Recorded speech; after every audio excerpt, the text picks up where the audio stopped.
empezar la clase de repaso. Yo siempre las clases de repaso como que dejo un poquito las preguntas y después de ahí abrimos un poco los temas. No sé qué dudas tienen, cómo vienen con el estudio.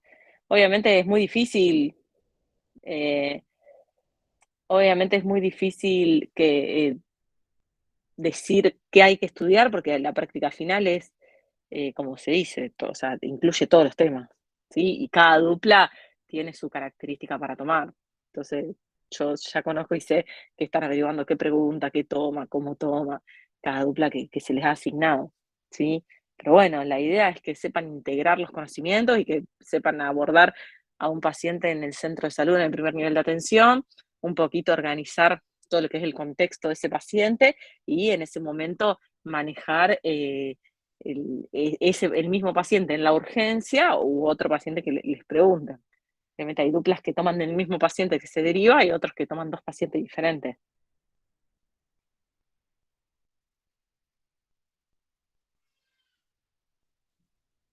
Bien, ¿qué dudas tienen? Hola Belén, yo tengo dos preguntas sobre pericarditis. ¡Apa! La primera es, Complejo, ¿cómo? complejo, raro que te tomen pericarditis. No, O igual sea, es pero bueno, sí, una pregunta sencilla que no me quedó claro. decime. ¿La colchicina se usa asociada al antiinflamatorio? Yo por lo La, menos no vi que hay una indicación formal en el prospecto de la colchicina, pero yo vi que se usa esquema con AINE y colchicina. Sí, el tema es que siempre tenés que ver el origen de la pericarditis. Nosotros usamos, por ejemplo, si la pericarditis tiene, está en un contexto de un paciente con antecedentes de lupus o con antecedentes de alguna enfermedad autoinmune, se suele usar la colchicina. A veces, cuando son cuadros así inflamatorios y bastante importantes, pacientes jóvenes también se usa la colchicina. Es un poquito de cada escuela eso, como vos decís, no está la indicación formal, pero sí, se usa porque es un antiinflamatorio que es bastante efectivo. No creo que te tomen eso es muy de clínica médica, pero en sí saber abordar, o sea, en sí tener en cuenta el diagnóstico diferencial de la pericarditis dentro del dolor torácico en un paciente Claro, joven y las características. Como diagnóstico diferencial, no creo que te tomen pericarditis. sí.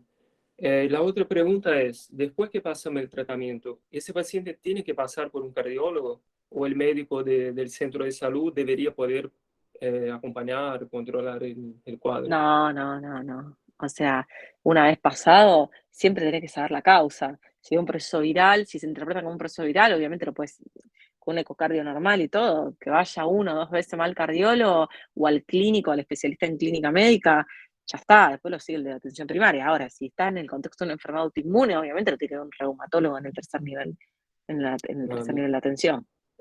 bien, perfecto, gracias. No, de nada, Tony.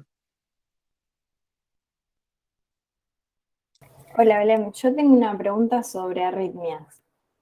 Sí, Un paciente con una taquicardia que esté inestable, que tenga un QRS estrecho sí. y que sea irregular. Irregular, QRS estrecho, inestable, sí, Estoy pensando más que nada en una FA. tal cual, excelente, El sí. tratamiento en un paciente inestable, Mm. en ese caso sería la cardioversión eléctrica, ¿cierto? En ese paciente sí, pero viste que justo la FA tiene esto de que puede hacerte émbolos. Entonces, en un paciente inestable se considera hacerle sí o sí un ecocardio transesofágico y una vez descartado lo cardiovertís. Obviamente en el mundo ideal, en el hospital ideal. En nuestro contexto a veces, si la inestabilidad realmente el paciente corre riesgo de muerte, lo cardiovertís, te arriesgás, le haces una dosis de anticoagulación y te arriesgás, y si no, tratás de pasarle algún antiarrítmico farmacológico porque no tenés la posibilidad del ETE. Pero la bibliografía te dice que vos le tenés que hacer un eco transesofágico y después cardiovertís. Claro, porque yo en la práctica lo que vi fue la cardioversión farmacológica. Entonces mi Claro, pregunta era, si la cardioversión eléctrica farmacológica tenía el mismo riesgo de embolizar, porque nunca le hicimos un ecocardio transesofágico para saber si realmente tenía un émbolo o no. Entonces El nosotros tema, lo mandamos sin haberlo heparinizado, o sea, sin haberlo anticoagulado, le pusimos, yo no, la obviamente, yo amiodarona. miré, claro. Sí, sí, en realidad el riesgo es menor porque vos lo que haces con la amiodarona a veces es controlar más la frecuencia que revertir el ritmo. Entonces capaz que controlaron un poco la frecuencia y de 150, 160 que estaba, pasó a tener 90 y seguí irregular. Entonces controlaste la frecuencia como para compensar un poco al paciente y después para cardiovertirlo, esperas un poco, si no lo pudiste cardiovertir farmacológicamente, ¿me explico? Y el riesgo de embolización es menor. Ahora, obviamente, la amiodarona tipo tensa, si vos tenés un paciente en un shock cardiogénico o un paciente con un foco neurológico, arriesgarte a hacer amiodarona también es complejo porque hipotensa bastante. Eso a veces es más para cardio. Uno usa la amiodarona porque no tiene el ETE, pero vos lo que tenés que decir en el examen, lo que tenés que saber es que se hace un ETE ahí. Y si no, jugás así, con fuego, diríamos. Bueno, muchas gracias. No, de nada.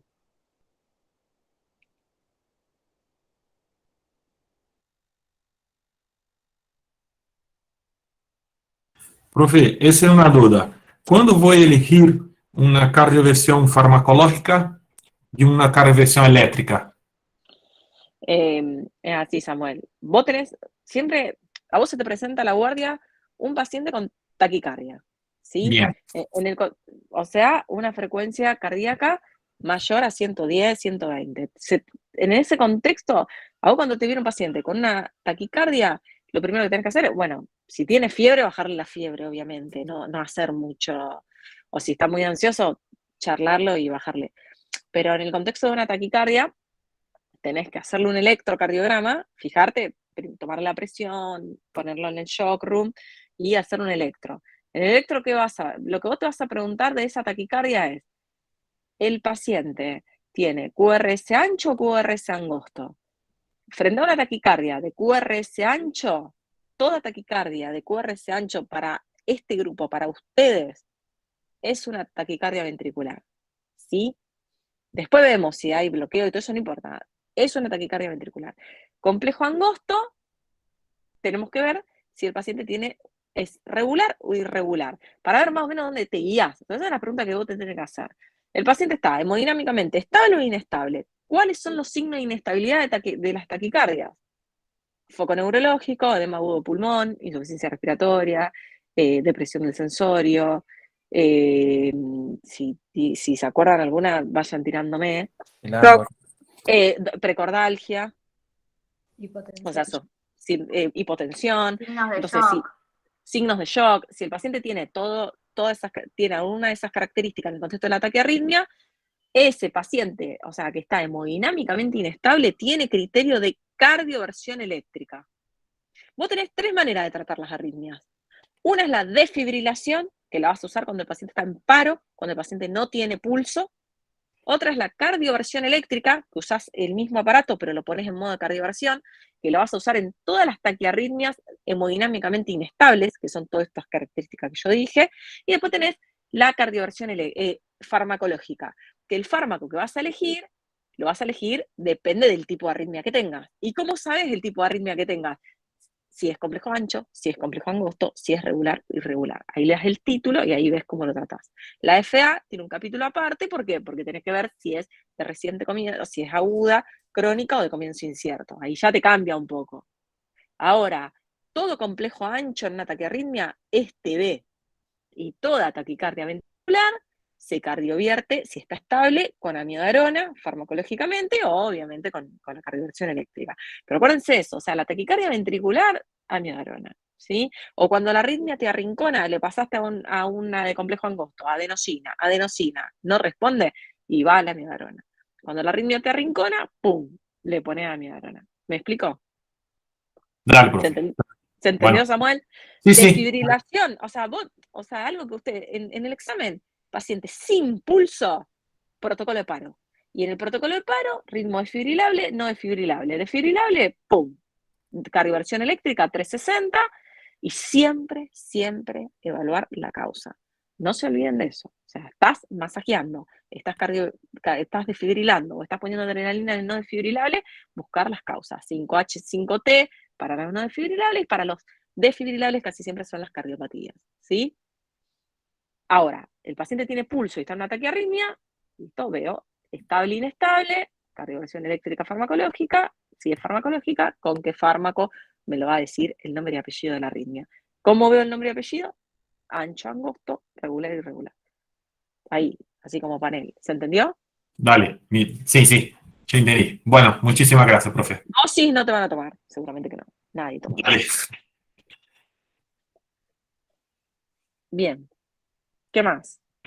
Belén, yo tengo una pregunta, o sea, ya que Sí. estamos hablando de arritmias, en las bradiarritmias, cuando el paciente Sí. venía también con signos de o hipotensión o shock, supongamos que el Sí. paciente viene digamos, o refiriendo dolor precordial, que se Sí. podíamos hacer atropina, pero yo tengo entendido que la atropina en síndrome coronario agudo no se usa porque puede agravar la isquemia. Entonces, si un paciente Sí. viene con bradicardia y con dolor de pecho, o sea, usamos alguna otra droga como adrenalina o dopamina, No, o en qué sería? realidad, en realidad un paciente siempre depende la TA. O sea, la tensión arterial te va a definir mucho el manejo, pero a veces esos pacientes van a marcapaso. Van a Bien. marcapaso, eso es re difícil. Capaz ese paciente va de hemodinamia. O sea, un paciente recontra complejo. Sí. Es raro ver una cardiopatía isquémica en el Sí, contexto porque de la aparte, bradiarritmia, como que no pero me queda claro, cómo identificar que si primero fue, digamos, la bradiarritmia que causó el hipoflujo coronario o si fue, no sé, un es síndrome raro coronario que porque termina bradicando al vos fíjate paciente. que las bradiarritmias son por bloqueo AB. Y cuando vos tenés un infarto, lo que se te bloquea es la rama izquierda casi siempre. Y dentro del bloqueo de rama izquierda, porque vos cuando tenés un infarto, la mayoría de las veces se te bloquea la rama izquierda. Y entras más en una TB que en un bloqueo AB, que te da bradicardia. ¿Me explico? Bien, Es bárbaro, difícil. gracias. El bloqueo de segundo grado, tipo 2, y el bloqueo de tercer grado ya tendría indicación de un marcapaso, ¿no? Tiene indicación de marcapaso. A veces, como es difícil aplicar marcapaso y todo, se intenta usar atropina, pero la mayoría van a En marcapaso. general no Va a responde. terapia y va a marcapaso. En general no responde. Claro, y en ese caso, en la guardia mismo se hace el transcutáneo y se deriva a terapia. Claro, sí, no, sí. En realidad el transcutáneo se hace en terapia. Ya Nadie se hace hace una terapia. guardia al transcutáneo. Bien. Bueno. El tema es que va a terapia, las terapias que no hay cardiólogo, se hace el transcutáneo, el percutáneo, diríamos, y en las coronarias, donde hay cardiólogos especialistas en arritmia, se hacen marcapasos definitivos. O sea, eso Bien. depende de la complejidad del lugar. Bien.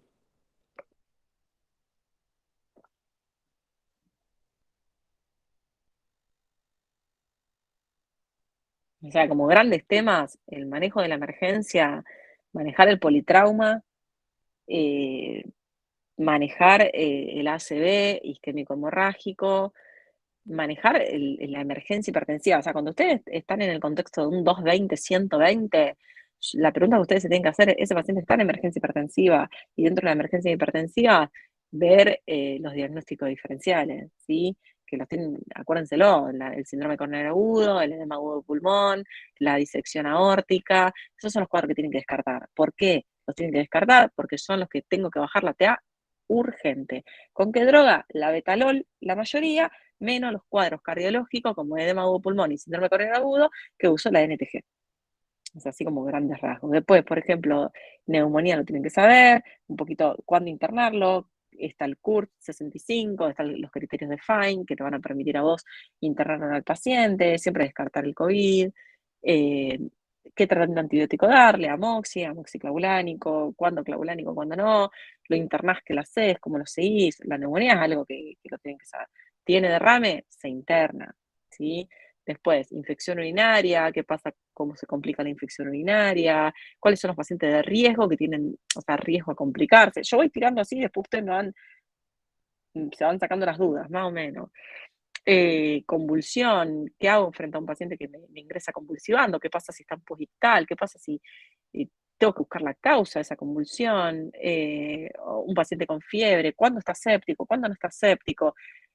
hay docentes que tienen un poco, tienen un poco desactualizado es el concepto de sepsis, entonces definir a la sepsis dentro de lo que es el, el quick SOFA a la clínica, después el SOFA que te va a dar la morbimortalidad por sepsis. No es que te da el diagnóstico siempre es clínico. Cuando el paciente está en shock, o sea, el paciente está en shock cuando está hipotenso, que no respondió a expansión y no te orina, y bueno, ¿y qué shock existe? Y el shock séptico, le pongo antibiótico y busco el foco, el shock hemorrágico, el shock hipovolémico frente a una hemorragia, o sea, un politrauma que tenga signo de shock, no va a ser un shock séptico, el politrauma va a ser un shock hipovolémico. Entonces, no solo pasarle cristaloides, sino también empezar a llamar a hemoterapia para transfundir glóbulos rojos. Después, no creo que le tomen shock anafiláctico, o sea, ver bien los diagnósticos diferenciales de shock, pero los principales, shock hipovolémico, cardiogénico y séptico. Dentro de los trastornos metabólicos no creo que le vayan a tomar, sino que no creo. Salvo sí, cetoacidosis diabética, dentro de la diabetes, manejo del pie diabético, cetoacidosis diabética, coma hiperosmolar. La diferencia un poco porque el manejo del coma hiperosmolar, cetoacidosis diabética e hiperglicemia en el contexto así aislado son iguales. O sea, la hiperglicemia que sea muy alta, descartar que no haya cetoacidosis, si no la hay, se trata igual. Se pone la bomba, todo, el paciente puede ser que se vaya con insulina, a veces se internan. Por eso, o sea, manejar bien ese tema, las úlceras del pie diabético, la celulitis en piel, sospechar el SAMR, el estafilometr de la comunidad, que es sensible a Clinda y a TMS. ¿Qué pasa con un paciente que viene séptico dentro y tiene una infección en piel? Entonces ahí tenés que agregarle banco por esta sospecha del estáfilo. Voy tirando, ¿no? Interrúmpanme. Dentro del síndrome coronario agudo, diferenciar bien. Si no es con supra, o sea, sin supra LST, le pongo la NTG, le pongo la estatina, le pongo la enoxa, lo dejo ahí, tranqui, a los 3-4 días de anticoagulación y antiagregación y la NTG, a ese paciente lo mando a hemodinamia. En cambio, un paciente que tiene supra, lo derivo de urgencia a una hemodinamia. Con NTG lo derivo. No hace Yo, falta la doble. Sí, yo tenía una duda ahí. sí. En el IAM con Supra, supongamos que vos hacés las medidas iniciales, por ejemplo, para sacar el dolor, para Bien, aumentar el le pones flujo morfina, coronario. NTG, sí, Bueno, esa es la duda. ¿Puedo empezar, por ejemplo, con nitroglicerina, porque al mismo tiempo va a sí. aumentar el flujo y disminuir el dolor? ¿O podría empezar con morfina? ¿O no hay un criterio para eso? Porque No, los en dos realidad van a son. disminuir No, el dolor. no. La morfina no le va. Vos la morfina la haces. Nosotros hacemos la morfina cuando el paciente. Lo primero que va a hacer es la NTG para el dolor, porque el dolor es isquémico y vos la va. Yo no uso siempre la morfina, ¿eh? O sea, vos le pones NTG, a veces con la NTG se le va el dolor y se le va todo. Lo que hace la morfina a veces le alivia también cuando el IAM está asociado a un edema agudo de pulmón, por ejemplo, a una disnea, a una insuficiencia respiratoria, ahí la morfina te ayuda para lo que es el alivio ese del Claro, ahogamiento. la Pero vos la tenés vasodilatación ahí, también. la guardás y te fijás, le ponés NTG. Siempre en contexto de la TA, por ejemplo, tenía con Supra y tiene 90-60 ahí, ojo con la NTG ahí. Dejásela muy bajita o poner un poquito de morfina y te fijás. Ahora, tener un 220-120, o sea, tener un infarto en el contexto de una emergencia hipertensiva y poner NTG y después ver la morfina se la puedes poner. ¿Me Claro. explico? Sí, sí. Sì, la morfina tiene un criterio, un criterio son la hipotensión. Si un paciente que está con hipotensión no va a pasar una morfina, ¿no? Sí, escúchame, la morfina es muy raro que te hipotense. La morfina, si vos la ampolla la diluís en 9 mililitros de solución fisiológica, te va a quedar 1 miligramo por mililitro y le pasás 1 mililitro endovenoso lento, no te hipotensa, no te seda, nada la morfina. Ahora, si Claro, lo pasás en bolo, nada, el paciente se te deprime y le agregaste un problema más. sí. Tengo Pero entendido no que tiene es una droga muy contraindicaciones la segura. morfina.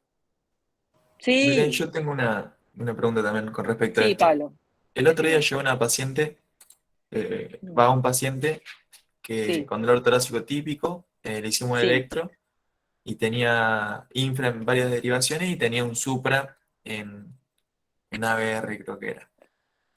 Supra en Estaba, ABR, ajá, no, solamente ahí. sí, tenía solamente supra en una derivación y infra en las otras. Bien. Y bueno, se hizo la derivación todo. Mm, Creo que iba a Centenario, Hueca para hacer, Al centenario. Sí, sí, va, depende de dónde estás, pero en el siempre van a Roque ser por ahí. estaba. Ah, va al centenario casi siempre. Y, y la médica lo único que hizo fue la carga de aspirina y el paciente estaba 200, 120 Ujú. y yo le pregunté si la tocaba la presión o no, porque, después le pregunté por qué no se tocó y me dijo que no se tocaba la presión cuando se mandaba al centro de hemodinamia.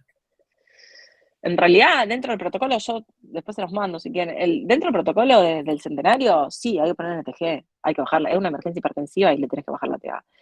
Lo que no se hace es antiagregar, la doble antiagregación. Ellos te dicen que no le hagas el clopi o que no lo anticoagulen, nada, que ellos lo hacen. Pero sí, la NTG no está contraindicada para nada. Otra cosa, cuando vos tenés todos infra y un supra, te la voy a retrucar, no te lo voy a decir, te lo voy a preguntar. ¿Vos por qué interpretaron el cuadro? ¿Por qué se fue a hemodinamia si es un paciente que no tiene supra LST? Tiene un supra, raro. Acuérdense que el supra, el infarto con supra, tiene que tener supra más de derivación.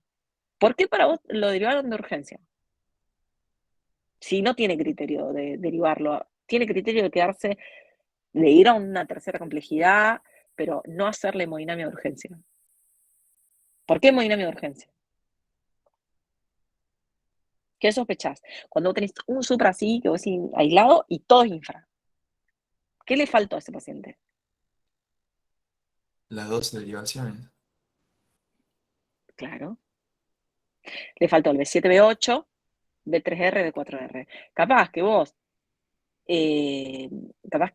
haciéndole esas derivaciones, tenés los supra ahí. Ahora, ¿qué tiene este paciente que no te habla de un infarto de derecha, de ventrículo derecho? No tiene La hipotensión. presión. La presión, no tiene hipotensión. Entonces vos decís, bueno, no se me está infartando derecho, pero bueno, puede tener un infarto más que para derecha inferior, o que me agarre otro vector, me gira el vector para el otro lado, y ahí sí ya es criterio supra, yo le pongo NTG. Le pongo un poquito de NTG, la aspirina no está mal, 300 miligramos, y lo derivás. A veces nosotros, por ejemplo, con infra no derivamos. Si tiene todo infra, no derivamos. Hacemos la rosuvastatina dosis alta, enoxaparina dosis de anticoagulación, NTG a una dosis mínima para que le alivie el dolor, aspirina, clopidogrel. Si no está tan hipertenso como para poner una nitroglicerina endovenosa y no tiene un dolor tan intenso, ¿se puede No, no probar se con usa. la sublingual o no? No sirve. En realidad, ojo con la sublingual, Tony. La sublingual la podés usar. Si tenés endovenosa, siempre usar endovenosa. ¿Por qué? Porque si te hipotensa, la endovenosa vos cerrás la chapita y dejó de actuar. Con la sublingual al revés. Si vos lo tenés en 160 y le mandás la sublingual y si te hipotensa, a ese paciente no hay chance, lo tenés que empezar a expandir porque no tenés chance de sacarle la droga. La sublingual se usa en el prehospitalario cuando está muy hipertenso o tiene mucho dolor, o aquel paciente que tiene diagnóstico de angina estable, Sí. o sea, un paciente que ya, y que la toma y la toma. Entonces te dice, no, yo cada vez que tengo dolor torácico me tomo un sublingual y se me pasa, y ese es su tratamiento de angina estable. Pero ahora el dolor se volvió peor, ahora agregué disnea, o sea, de estable pasó a inestable, ahí sí le pones sublingual, porque el cuerpo ya está acostumbrado, porque no se te va a hipotensar. Pero amigate con la endovenosa que vas a estar más seguro. Pero, ¿se entendió, Pablo? Sí, sí, quedó claro.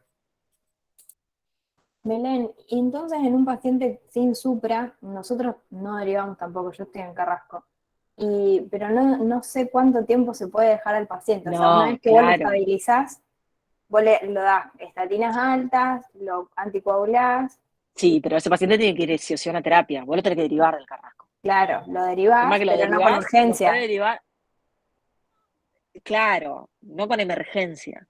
Lo derivás a una coronaria, no lo derivás. Lo podés derivar a Eva Perón, que no tiene hemodinamia. ¿Me explico? Claro, sí, sí, o sea, lo estabilizás en la guardia, por ejemplo, si está hipertenso, lo normotensás, le controlás la Claro. frecuencia, todo eso, y Sí, después le pone una una vez que... bigotera si está un poquito, le pone una bigotera si está un poquito, tiene un poquito de saturación, le vas pasando el dolor, le pide un laboratorio, le va pidiendo el ecocardio, si querés, tranqui, tranqui. Gracias. No, no. Belén, ¿y la doble antiagregación en un paciente con un ACV isquémico? ¿Puede Ah, viste, ser está que esté discutido. indicada? Claro, por eso, porque había leído en algunos lugares que se hacía solamente en pacientes con antecedentes de evento cardiovascular previo, Sí, como que, digamos, si ya tuvo un ACV o, bueno, también puede ser un IAM. sí, Y después, hablando con uno de los médicos de la guardia, que es neurólogo igual, así que es confiable, ajá, eh, sí. pero nos dijo que es cuando, o sea, se indica cuando tiene un NIS menor a 3, digamos, cuando es un caso de ACV menor. En Eso no lo realidad, había leído. depende de la escuela de cada, o sea, los neurólogos Claro. no son muy amigos de la doble antiagregación y ellos en un paciente que tiene, por ejemplo, un primer episodio de ACV, está en un contexto de hipertensión, no se arriesgan a hacerle doble antiagregación por el riesgo de hemorragia. O sea, vos lo vas viendo a eso. Por ejemplo, nosotros en el Aperón no lo usamos a la doble antiagregación porque lo manejan después el neurólogo lo ve y al otro día, así ya después de un ecocardio, después de evaluar los otros riesgos de los otros factores de riesgo cardiovascular, se evalúa si se le agrega el clopio o no. Pero Ah, viste, bien. Pero entonces es depende de cada manejo. claro, en la guardia está bien si tenemos esto en cuenta de que solamente Sí, lo vamos a doble antiagregar si tiene antecedente. sí, no está mal. Así como vos me lo dijiste, está perfecto. Si vos estás en el examen y te lo planteas así, o en una guardia y te lo planteas así, no está mal, está perfecto, porque a veces hay conductas que, qué sé yo, por ejemplo, a uno de mis alumnos le tomaron el otro día y le dijeron, en un edema agudo de pulmón, ¿qué va primero, la NTG o la FURO? Y él dijo la NTG porque yo siempre les quemé la cabeza diciéndole que era la NTG, y no, la FURO, le dije, bueno, hay manejos y manejos, pero obviamente aprobó, obviamente ya es médico, pero bueno, pasa eso, y el libro que te pone, edema agudo de pulmón hipertensivo, uno, NTG. Pero bueno, hay a veces, viste, que cada uno con su librito, que no está mal, pero bueno, Bien, perfecto, gracias. no, de nada. Belén, ¿y la carga de aspirina, o sea, 300 miligramos, se lo das Sí, en agudo una vez que descartás del ACV hemorrágico, digamos? ¿O se lo claro, Sofi, esperás? sí. No, no, no. O sea, vos descartás el hemorrágico, vos le hacés la tomo, no muestra sangre, chao, aspirina ahí. Pero tenés que descartar el hemorrágico siempre. Bien, buenísimo, porque escuché que algunos lo daban 3 días después, 2 días después, por el riesgo de sangrado en agudo. Por eso me quedó la No, duda. eso es la anticoagulación. Vos, por ejemplo, tenés un paciente con un ácido isquémico, descartaste el hemorrágico, le pones la aspirina. Ahora, el paciente tiene una FA, con un puntaje de Chad, BASC 2, con un puntaje que le da criterio de anticoagulación, ¿sí? Vamos, ¿me van siguiendo? Entonces mi pregunta es, ¿cuándo anticoagulás a un paciente con ácido isquémico? Entonces ahí lo vas a esperar, que el foco esté estable, que la presión esté controlada, que no tenga riesgo de hemorragia, ahí lo anticoagulás. Son más o menos 48 a 72 horas. Listo, gracias. No, no. ¿Y hasta cuánto tiempo lo anticoagulás? ¿Mínimo 6 meses? Y si tiene una FA crónica, lo va a anticoagular toda la vida. Ah, claro, tenía FA. Sí, Si sí. le empezás Claro. igual con heparina y después enoxi o directamente oral. No, no, no, le haces la noxa y después con el acenocomarol, con la noxa y después le sacas la noxa cuando llega a ring. Ok. No, no, lo anticoagulás a la CD cuando tiene FA, no, no, no o cuando es embólico. Pero, ¿cómo sabe que es embólico? Cuando un poco tiene una FA.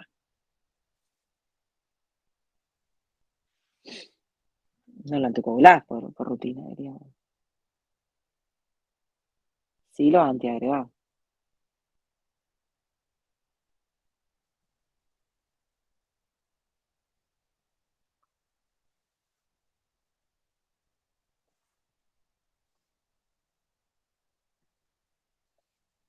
¿Alguna duda? Tengo una pregunta, Belén. El Sí, tema, me voy a otra cosa, cetoacidosis diabética. sí, sí. El tema de darle, o sea, modificarle el potasio, si por ejemplo yo tenía entendido que le modificaba el potasio si estaba bajo. Sí, casi no existe la cetoacidosis con potasio bajo, pero sí. Ok, y si tiene alto normal, tenía entendido que directamente le hacías la insulina, Sí, o lo bueno, tratás. directamente lo trato.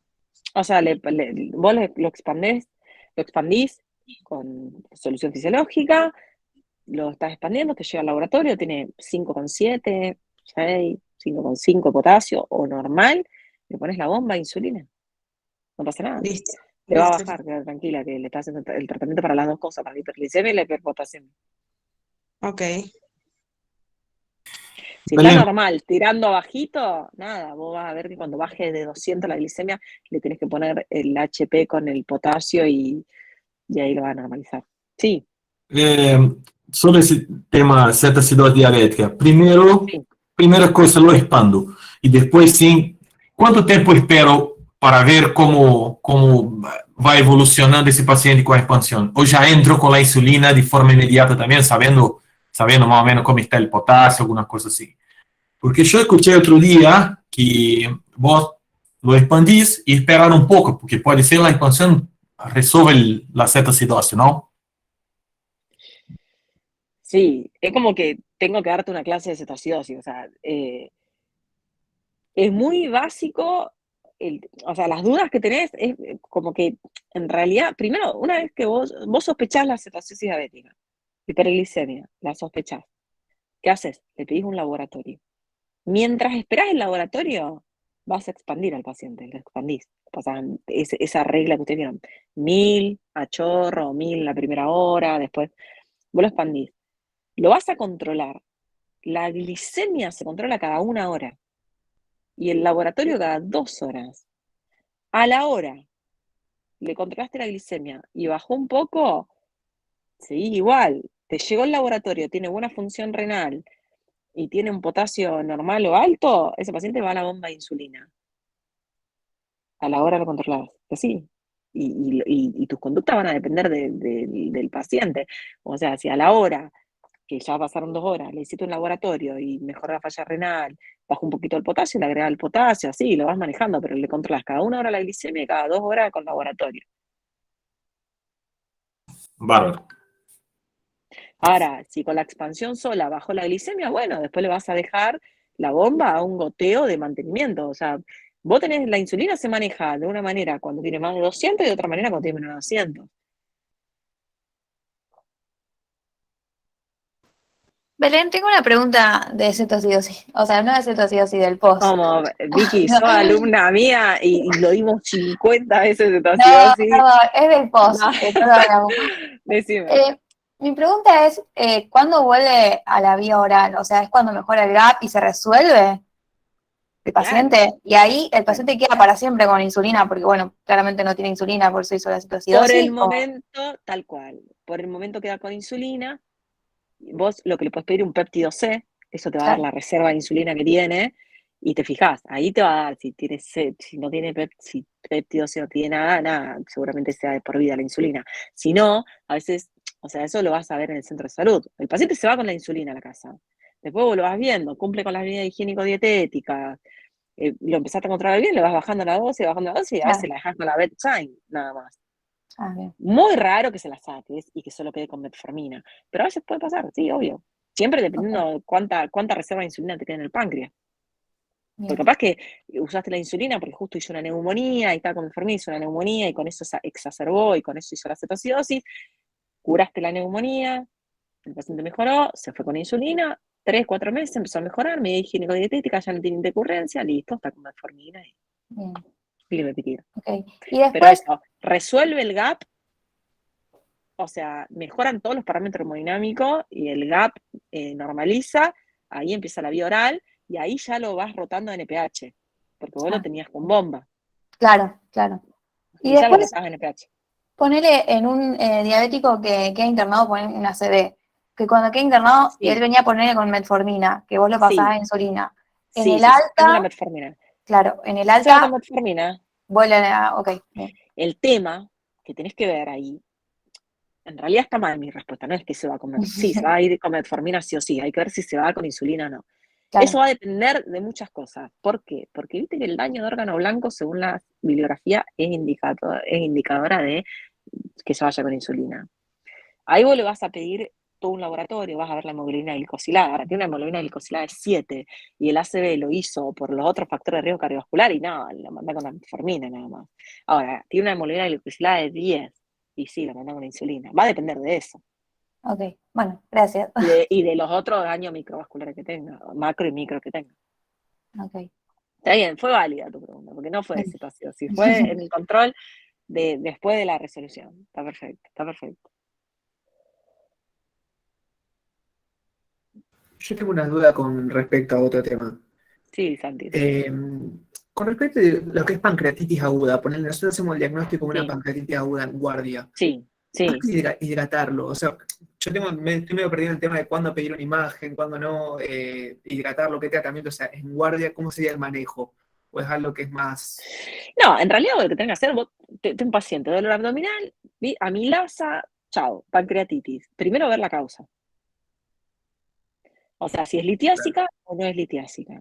O es alcohólica y todas las otras causas. O hipertrigliceridemia.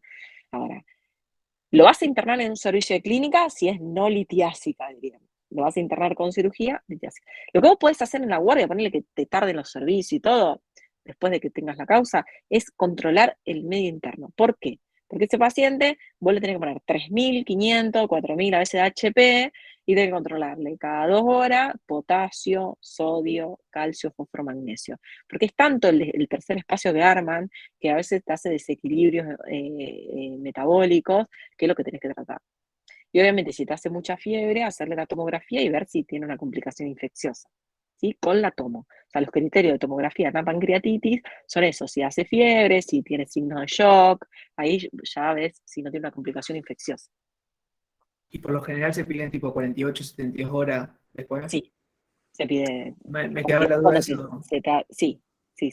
De Pero vos guardia, acordate porque que por ahí estaba lo que pasa en clínica y vos no sabía qué hacer, digamos, en lo agudo y es algo que en lo agudo, control estricto de medio está.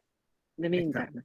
Y otra duda que Después, tenía, en la internación, eso, fijarte, descartar, siempre la causa. Vos no te olvides de decir la causa. Eso en la guardia lo tenés que ver. Vos le haces una ecografía y te fijas si tiene delitos. listo. Y otra duda que tenía era con el tema de hemorragia digestiva alta. Ponele que Sí. viene un paciente que relató un episodio de hematemesis, ponele, y ahora no tiene un sangrado activo, o sea, no está con vómitos. Entonces, saber si le pondríamos una sonda nasogástrica para ver si, o sea, ver el débito, ver si es, digamos, hematemesis o no, porque en algunos lugares decía que sí sonda, u otros no, capaz que... En realidad, viste, tal cual, está recontra discutido. Si es un paciente etilista, cirrótico Child C, no te animes a poner una sonda porque puedes romper si tiene banding, puedes romper si tiene varices. Ahora, si es un paciente joven que te relató una hematemesis, está hemodinámicamente estable y todo, le puedes poner una sonda, viene débito bilioso, chau, a la casa, nos controlamos. Siempre el interrogatorio para ver si no está relacionada a AINES y obviamente vas buscando las causas. Ahora, si te viene, vuelvo a poner la sonda y te viene hematemesis y nada, ese paciente se queda internado por más que esté hemodinámicamente estable y por más que esté asintomático. Pero sí, la usás. A la sonda, yo en los pacientes jóvenes o en los pacientes así que no tienen riesgo de vos empeorarlo con la sonda, la haces. Y está indicado para eso. Claro, está. Listo, gracias. Porque te ayuda. Belén, te hago una pregunta hablando de ese tema. Si tiene un episodio de hematemesis, te lo relata en el centro de salud, ¿la derivás? Si está normotensa, hemodinámicamente estable, ¿la derivo, la mando? Interrógala bien, asegúrate de que sea una hemorragia digestiva alta, fíjate, porque a veces puede ser hemoptisis, o sea, con un buen interrogatorio, realmente, si hay una hematemesis, por ejemplo, tiene consumo de AINE, hay que ver si tiene melena, lo que puede hacer un tacto rectal, ahí, si tiene signo, es más, le puedes poner una sonda nasogástrica en el centro de salud, pero ponerle que no lo puedas hacer, y a veces es importante derivarla. Siempre vos, ponele que te pregunten eso, te viene una paciente que te relata un episodio de hematemesis, vos tenés que decir, mira, la tengo que interrogar bien realmente para ver si es una hematemesis, porque uno sabe que una guardia se satura, o sea, le van a hacer una endoscopía si realmente tiene criterio de urgencia. Pero mandarla a la casa, es un gris eso. Esas son las preguntas en el examen que vos decís, mira, si la mando, justificalo, y si no la mandás, justificalo. O sea, como que la conducta no está mal. No hay una conducta De como la muy clara, es sonda, un gris. eso de la sonda sería solo, qué sé yo, planteando la idea que la paciente viene a un control en el centro de salud y te relata, bueno, doctora, la semana pasada vomité sangre y... Nada, esa no, esa la mandás, esa anda a estudiarte. Ya. Si está hemodinámicamente estable, no tiene signo de anemia, está bien y todo, nada, la semana pasada, bueno, pues manda a la guardia a ese paciente. O sea, vino para un control clínico. O sea, dentro de la anamnesis por aparato te refirió la anamnesis. Ah, o sea, la guardia no la mandaba.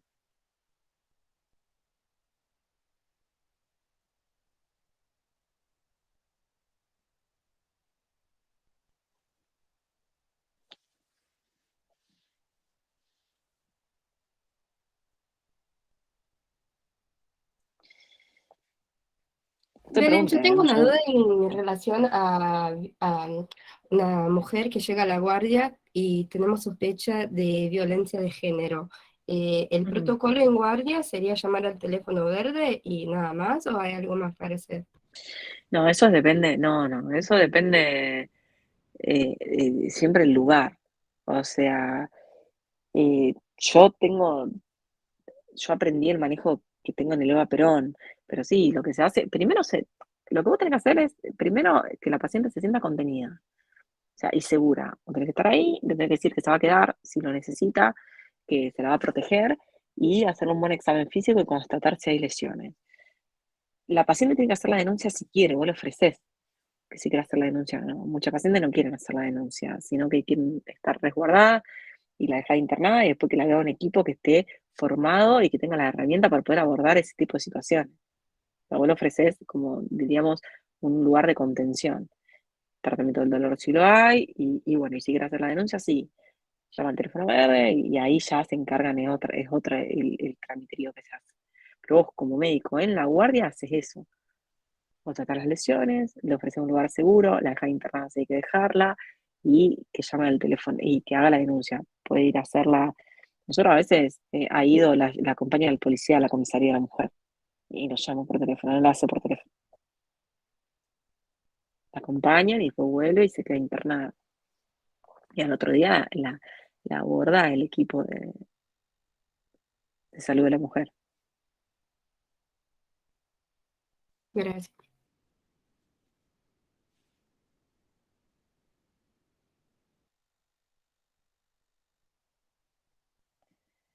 Lo importante es eso, o sea, lo importante es que ustedes apliquen, a veces está bueno que sea medio charlado el examen, que digan, mira, yo vi en la experiencia, en la práctica final, que el politrauma hacían esto y esto, pero bueno, lo que se hace es esto, esto y esto, hay que hacer esto.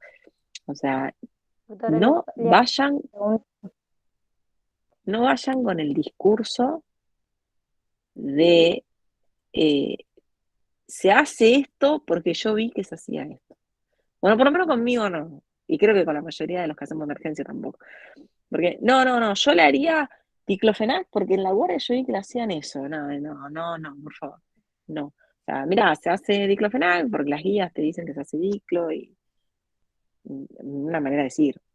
Pero siempre apliquen lo estudiado. Hay muchas clases de tanto del centro estudiante como de graduado, tienen el curso, esa urgencia, tienen de todo, de como bibliografía, y después los 9 meses que estuvieron. ¿Sí? le Y bueno, quería y un preguntar, torneo no es caída, o sea, hay duplas que son más jodidas, hay duplas que son más difíciles, y después la suerte, hay temas que a uno les gustan más, y están más cancheros para hablarlo, y otros que son más difíciles y van a resbalar un poco más, pero eso no significa que no van a ser buenos médicos.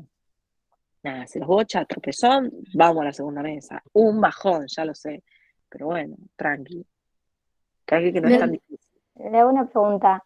En el caso de que no quiera hacer la denuncia, la mujer, ¿qué hace? Luego que no quiere hacer la denuncia, la respetás, no hace la denuncia. Le ofreces la contención en el lugar. Oh, bueno, Nosotros no tenemos que denunciar, ¿no es cierto? No, no, si es mayor no, tendría que hacer no, eso. no, no. la tiene que hacer ella. ¿A Sí, tal partir cual. de qué edad tengo que denunciar? O No sea, tenés que denunciar, digamos, digamos. claro, eso, tal cual. Mira, nosotros en el Eva Perón usamos 16 años, pero hay servicios que usan 18. Belén, en relación a la crisis asmática, yo Sí. tengo una duda. Mm, O sea, esto que vos decías de lo que yo veo en la guardia y lo que veo en las es clases, tal esto. cual. Yo estoy en el Carrasco allá, cuando todos los casos que de crisis asmática, siempre hacíamos los PAF, pero hacíamos el salbutamol, el ipratropium y el budesonide, los Sí, PAFs. Pero sí. las clases que vi que los corticoides en verdad iban por vía oral o endovenosa, no hacían los PAFs de budesonide. No sé si, o sea, lo puedo plantear en la mesa para usárselo o el corticoide va por otra vía, porque también vi que no tenía como mucho sentido en una clase, creo, de graduados, el profe lo comenta que no había comprobaciones de o sea, que sería tan útil usar las dos vías, usar la inhalatoria y endovenosa, que podíamos estar solamente con una, ¿Con qué?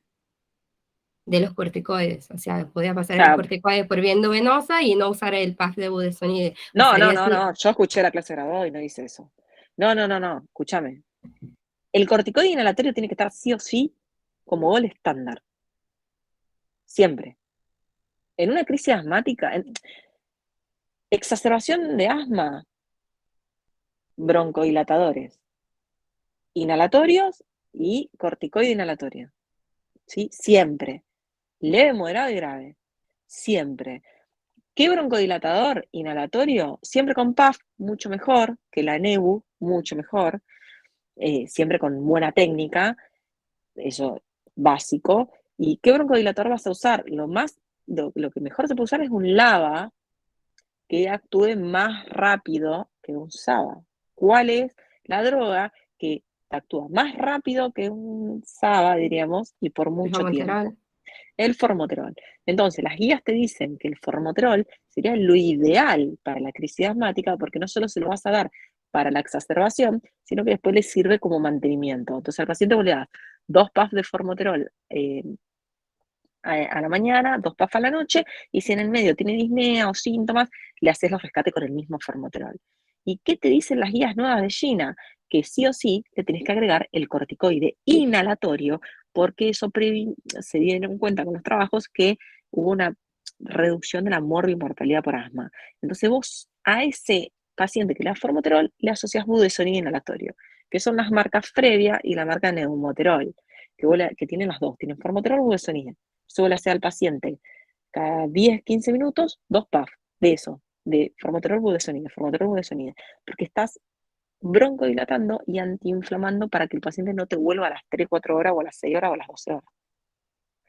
Siempre el inhalatorio. No tenés formoterol, tenés que hacer salbutamol con budesonide. Siempre se usa en la exacerbación el corticoide inhalatorio. ¿Sí? Siempre. Con el broncodilatador. El mejor el formoterol, no tenés salbutamol. Lo tenés que usar más veces porque dura poco. Ahora, ¿cuándo usar corticoides vía oral o endovenoso o intramuscular? En el moderado grave. Moderado, vía oral, lo toma el paciente, se va, paciente que hace corticoide dentro de la guardia, se va con los corticoides a la casa. No existe la dexa intramuscular y se va sin corticoide. ¿eh? ¿Qué corticoide? Cualquiera, a una dosis alta. Dexa 8 miligramos, meprednisona 40, ¿sí? O predni 40, 50 se le da. 5 o 6 días y control con el neumonólogo. Moderado o grave. En el grave se le puede agregar hipratropio, si no, no se le agrega al leve y al moderado del hipratropio para nada, porque es para más manejo de secreciones, va para lo que es el EPOC, y lo que se le puede agregar también al grave es el sulfato de magnesio, ¿sí? O la adrenalina. Gracias. Eso es asma. Lo que decía la clase graduada, no sé cuál escuchaste, la de Molina. Esta también, pero hay una que creo que del curso de este año, no me acuerdo, pero un chico joven que la da asma y EPOC, que empieza con EPOC y termina con asma en la clase. Ah, no, esa no la vi, yo vi la de Jorge. Pero no, vos no te olvides que el budesonide inhalatorio se da, sí. La voy a escuchar a esa, pero se da. Sí, dijo para usar la moderada salbutamol con ipratropium y no utilizar formoterol. Entonces ponemos formoterol con budesonida. Claro, no está mal usar el ipratropio con salbutamol tampoco, porque es lo que a veces tenés. No está mal, no está mal. Dale, profe, gracias. Yo tengo una duda de exacerbación de POC.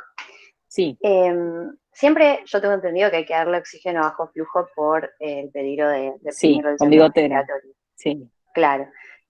Cuando viene con una insuficiencia respiratoria grave, ¿también le ponemos bajo flujo siempre?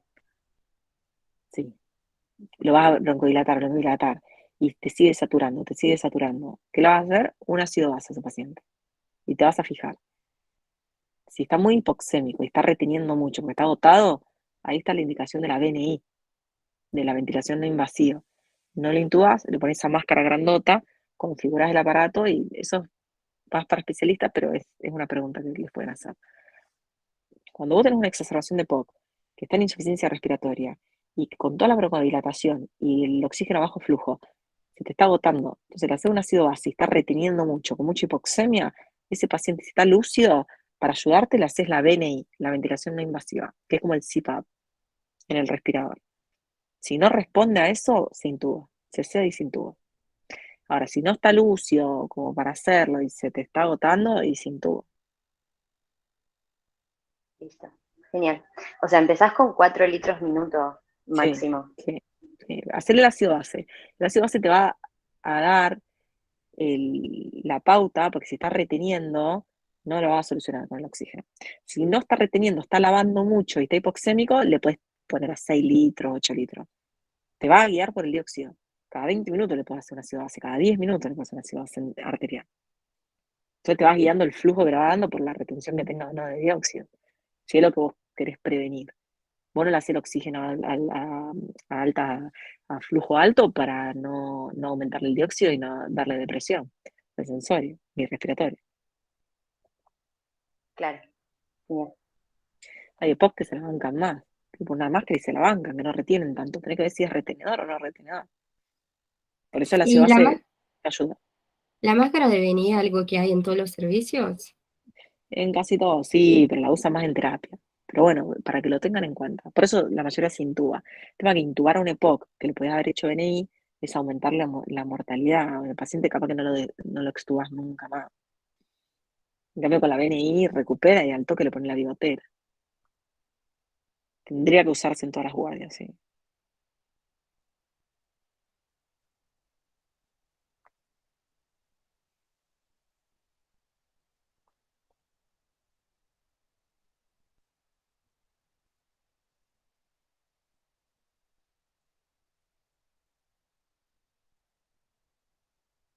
Yo tengo una pregunta, pero con respecto al TEP, no sé, ¿me escuchas bien, Belén? Sí, te escucho perfecto. Bien. Ahí. En el caso de que el paciente tenga un TEP, ¿no? Y ya yo me doy cuenta que está entrando en shock obstructivo, o sea, ya esté hipotenso, taquicárdico. O sea, yo en la guardia, bueno, le ingreso, le pongo las vías, no lo expando, pero ¿hasta qué punto yo tengo tiempo? Porque, Se te digamos, muere la mayoría. claro, porque yo digo, ¿cuándo le pido los estudios? O sea, los estudios que, ¿en qué momento? Eso es lo que pensaba yo, digamos. Es muy difícil diagnosticar un TEP así masivo con shock sin estudios. O sea, ya lo sospechás y se te muere, no llegás a hacer los estudios. Porque ese paciente tiene una insuficiencia respiratoria. Entonces puedes pensar cualquier cosa. O sea, nosotros cuando tenemos pacientes con insuficiencia respiratoria, que por ejemplo son oncológicos o tienen antecedentes de TBP, que vos decís, ya está, este es un TEP de cabeza. Ahí lo Puede ser, anticoagulás, en el momento lo anticoagulás, no lo bien. dudás. Es puede ser más, que sí, pienses que es un TEP cuando tiene una insuficiencia respiratoria, o sea, lo primero que haces contra la guardia le pones oxígeno y no responde, o sea, no mejora la saturación con oxígeno. Puede ser que pienses ahí que estés haciendo un TEP. y sí, o que mejore el oxígeno, pero que sea taquicárdico. A veces es otro de los signos, pero es re difícil. Porque si es masivo se te muere, a los 15 minutos se te muere. Pero entonces si yo lo sospecho, digamos, por toda Lo la puedes clínica, anticoagular. Eso, anticoagulo directamente. Sí, sí. Además de toda Lo hemos hecho. Ah, bien, bien. No te mejora, se muere igual. El TEP es algo de una mortalidad altísima, tío, cuando es grande. Ah, bien, bien. Y después, cuando si lo puedes estabilizar un poco, le hace la angiotac. Claro, ahí está. Bueno, gracias. No, no. O sea, si el Wells te da mayor a 4, lo anticoagulás directamente. Y si vos siempre pensás, si no te contraindicación y el Wells es alto y se te está muriendo la cara, y sí, ¿qué vas a esperar a hacer la angiotac? Te está apurando el paciente. Y fibrinolítico ni hablar, lejos, o sea, hasta ahí. El fibrinolítico, el tema que hay que saber usarlo, la streptokinase hay Claro. que saber usarlo. Si la sabes usar, sí, obvio. Antes que la anticoagulación le ponen el strepto, obvio. Pero es re Pero por difícil, ejemplo, en la guardia como clase, es re difícil. no, por ejemplo, a nosotros lo tenemos que derivar a hemodinamia. Hemodinamia, se deriva a hemodinamia. El tema es que vos lo vas a derivar a hemodinamia siempre y cuando el paciente, vos estés seguro que tengo un TER. Claro, ese es el tema. Es re Esa difícil, era por mi eso te duda. digo, por eso es tan alta la mortalidad. Mm. Por eso es tan alta la mortalidad. Belén, yo tengo una duda volviendo a Lian. En relación a una mnemotécnica, esto, ¿no? La mona, la morfina, oxígeno, nitroglicerina. Bueno, el aspirina. oxígeno y la aspirina. Y el oxígeno, yo veí que había bastante controversión, o sea, usarlo o no usarlo el oxígeno. Uno dicen solo se desatura, otro dicen que es placebo, siempre lo uso. Tal cual, está discutido. Si satura bien, no hace falta. Si satura en 93, 92, lo ayuda un poco. Pero es como decir, está medio discutido, ¿no? Si no satura 98, 99 al pedo ponerle el oxígeno. A veces el paciente tiene esa sensación de ahogo y lo ayuda como placebo. Pero eso te va a ayudar más la morfina que el oxígeno. Y ya Para que la hablamos sensación. Sí. de lo que es síndrome coronario agudo, ¿cuándo hay criterio por ahí de anticoagular o solamente se antiagrega a un paciente? No. Vos lo vas a antiagregar y todo, pero después lo anticoagula hemodinamia. Cuando el paciente va a hemodinamia, es como yo dije. O sea, el paciente va a hemodinamia, después se anticoagula. Síndrome coronario sin supra, el ST se anticoagula siempre. Desde el inicio. Llegué tarde a la clase, no sé si lo habían hablado. Ah, sí, lo hablamos. Ah, acá. Síndrome coronario agudo con supra, hemodinamia. Síndrome coronario sin supra, se anticoagula. Yo siempre digo NDAH, NTG, beta bloqueante, aspirina o atorvastatina y atorvastatina y H, la heparina, la enox. Heparina sódica, bueno. Siempre, el sin supra lo anticoagula. 3, 4 días, le hace el SPECT cardíaco y ya le programás la hemodinamia, pero con más tiempo. Anticoagula. Yo tengo otra duda en relación a los trombolíticos que decían antes de Sí. mandar a... O sea, yo pongo solamente si va a tardar más de 120 minutos el traslado, o no. O le pongo antes de enviar al paciente, de cualquier manera. Porque una vez enviamos del Carrasco hasta el Centenario, no lo pusimos. Yo le pregunté a la Pero doctora... trombolítico, no, ¿qué va a poner? Nadie pone trombolítico arriba de una ambulancia. Trombolítico no, La NTG. no, ahora para debe ser. me confundí ahora los términos, para que busco lo que era, que me perdí. Ahora. Belén, y una pregunta en el...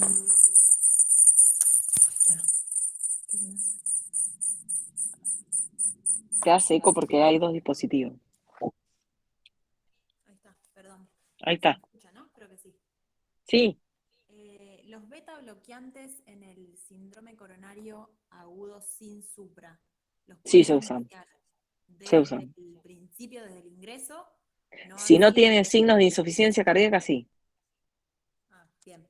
Desde el inicio.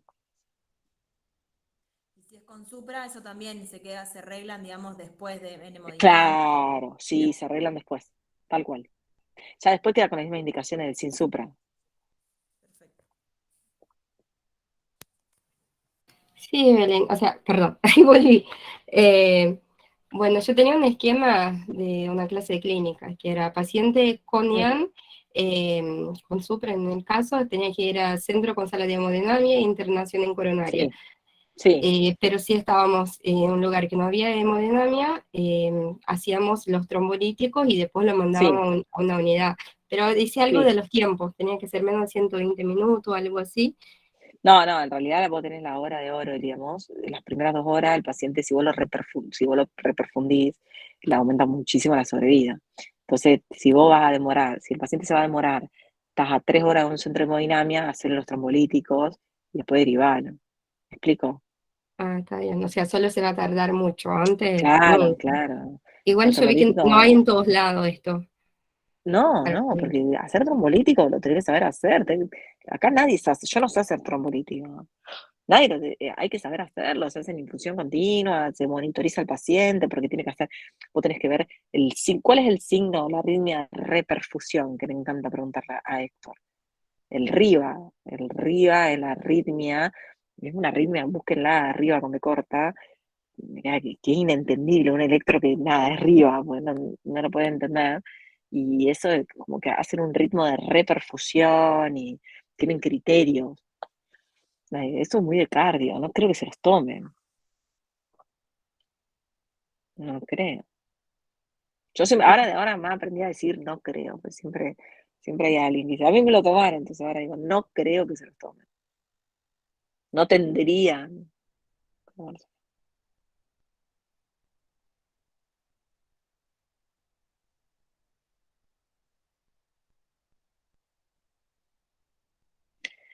Bueno, creo que abordamos bastantes temas.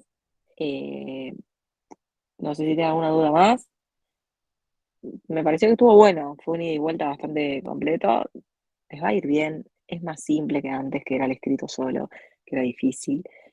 Estén tranquilos y tranquilas, respondan lo que les pregunten, no tiren diagnóstico por tirar, sean escuetos en los diagnósticos diferenciales, ordénense primero los diagnósticos diferenciales, después qué estudios pido para llegar a esos diagnósticos y qué tratamiento hago.